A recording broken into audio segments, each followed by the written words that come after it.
Saat ini, banyak orang di sekitar kita ingin menerima pengampunan dosa. Banyak doa, di mana orang-orang memukul dada mereka dan berkata, "Tuhan, saya orang berdosa, mengaku dan bertobat, naik ke sorga setiap hari."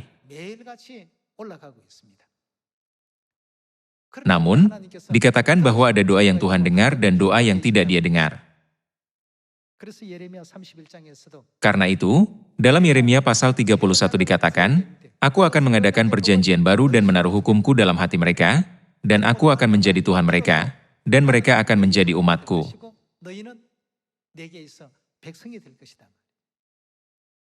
Tuhan telah berjanji untuk membuat perjanjian baru sebagai jembatan yang menghubungkan Dia dan umatnya.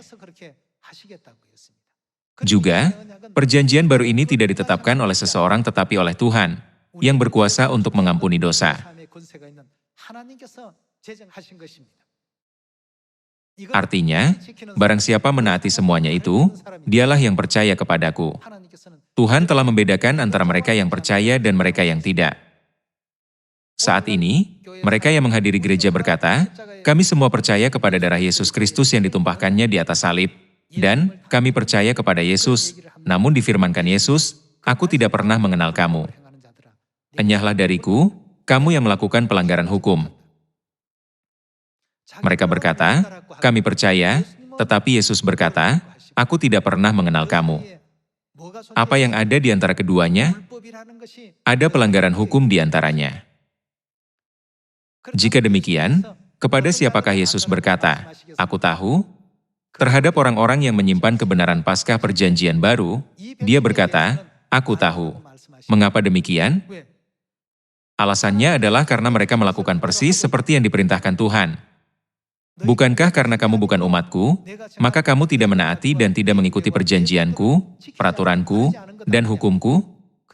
Itulah sebabnya aku tidak mengenal kamu sama sekali." Mereka berkata kami percaya, tetapi Yesus mengambil keputusan bahwa mereka tidak percaya kepadanya. 2000 tahun yang lalu, pada zaman Anak, Yesus menunjukkan kepada banyak orang bahwa Dia berkuasa mengampuni dosa. Dia bisa saja berkata, "Bangunlah hai orang lumpuh. Sembuhlah." Tapi Dia berkata dosamu sudah diampuni, untuk menunjukkan bahwa Dia dapat menggunakan kuasa mengampuni dosa bahkan ketika Dia menjadi manusia di bumi ini.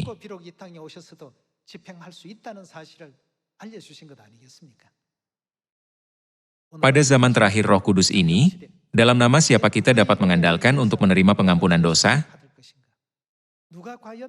Siapakah yang dapat mengampuni dosa-dosa kita yang begitu banyak di sorga? Aku tidak percaya kepada Bapa dan Ibu, tetapi karena aku makan roti Paskah dan minum anggur, aku dapat masuk sorga. Tidak mungkin ada perjanjian seperti itu yang mengecualikan Dia yang membuat perjanjian. Orang-orang Farisi dan ahli Taurat digambarkan sebagai penganut hukum Taurat, karena mereka berpikir bahwa cukup hanya dengan menaati ketetapan dan hukum Taurat saja, mengesampingkan Yesus, Juru Selamat. Alasan hukum itu ada adalah karena Tuhan ada. Bukankah benar bahwa hukum perjanjian baru berlaku ketika kita benar-benar takut akan Tuhan yang datang ke bumi ini sebagai manusia? Dengan demikian, Paskah Perjanjian Baru telah dikaruniakan kepada kita di zaman Roh Kudus untuk membuat kita menerima pengampunan dosa. Selama lebih dari 1600 tahun, itu diinjak-injak oleh setan dan telah ditiadakan, tetapi Kristus Ansang Hong memulihkannya satu persatu. Dia telah memulihkan semua hukum dan peraturan yang telah ditiadakan dan dihancurkan. Juga, Dia membuat perjanjian dengan kita. Barang siapa makan dagingku dan minum darahku, ia akan memperoleh pengampunan dosa. Tetapi apalagi yang akan Dia berikan kepada kita? Dia telah pergi setelah menegakkan perjanjian kebenaran bagi kita, berjanji untuk memberikan hidup yang kekal. Akan tetapi, perjanjian kebenaran tidak dibuat hanya oleh Bapa. Kita perlu memiliki iman kepada Roh dan pengantin perempuan, agar pengampunan dosa dan keselamatan dapat terpenuhi di zaman Roh Kudus. Pada zaman Bapa Tuhan Yehova, pada zaman Anak Yesus Kristus, dan pada zaman Roh Kudus, Roh dan pengantin perempuan akan muncul, dan pada akhirnya memberikan air kehidupan kepada seluruh umat manusia. Karena air kehidupan digambarkan sebagai mata air yang memancar sampai kepada hidup yang kekal, maka air kehidupan berarti hidup yang kekal. Hidup yang kekal akan diberikan di dalam iman kepada Tuhan Bapa dan Tuhan Ibu. Jika seseorang berkata, "Aku sudah melihat Paskah, hari Sabat, dan semua hari raya adalah benar menurut khotbah para pendeta. Tetapi aku tidak bisa percaya kepada Bapa dan Ibu," pada akhirnya orang itu tidak percaya pada apapun.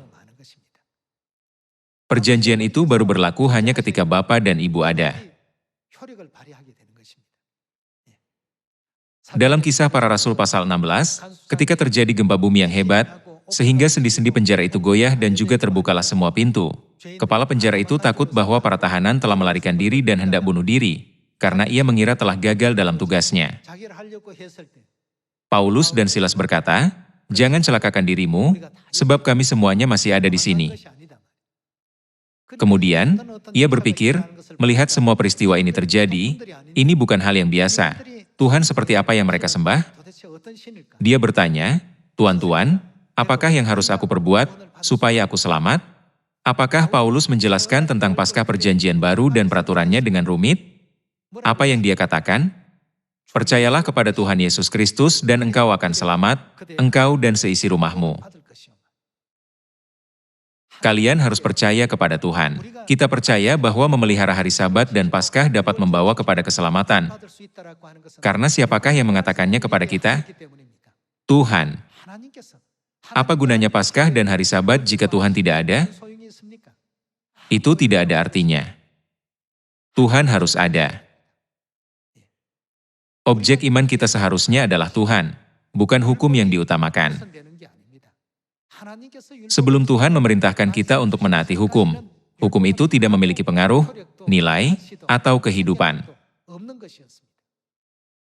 Namun, ketika Tuhan memerintahkan anak-anaknya untuk menaati hukum dan peraturan perjanjian baru, dengan mengatakan, "Jika kamu melakukannya, aku akan mengampuni dosamu," sejak saat itulah ketetapan ini menjadi penting. Bukankah begitu? Tolong pikirkan baik-baik. Ada seorang pria dan seorang wanita yang muda. Sebelum mereka menikah, mereka bukan siapa-siapa satu sama lain. Mereka tidak ada hubungan satu sama lain, bukan? Dulunya tidak ada hubungan. Tapi ketika mereka mengikat janji dan melangsungkan upacara pernikahan, hubungan mereka pun menjadi berarti. Kalau anaknya lahir, itu menjadi hubungan keluarga yang tak dapat terputuskan, bukan? Hukum, peraturan, dan ketetapan, semuanya memiliki hubungan yang mirip dengan ini. Semua sistem perjanjian baru yang kita pelihara menjadi hidup sejak Tuhan memerintahkannya. Seperti yang difirmankan dalam Matius pasal 7, mereka mengira bahwa mereka percaya dan berkata, "Tuhan, Tuhan, kami bernubuat dalam namamu." Mereka menceritakan riwayat keagamaan mereka yang istimewa, tetapi di mata Yesus, itu bukanlah iman yang dijanjikan keselamatan oleh Tuhan. Saat ini, mayoritas gereja berpegang pada versi iman mereka sendiri. Kita memanjatkan syukur dan kemuliaan yang tak terbatas kepada Bapa Sorgawi Ahn Sang Hong dan Ibu Sorgawi Yerusalem Baru, yang datang ke bumi ini pada zaman Roh Kudus, memanggil kita kepada iman perjanjian yang dijanjikan Tuhan dan memberi kita pengampunan dosa.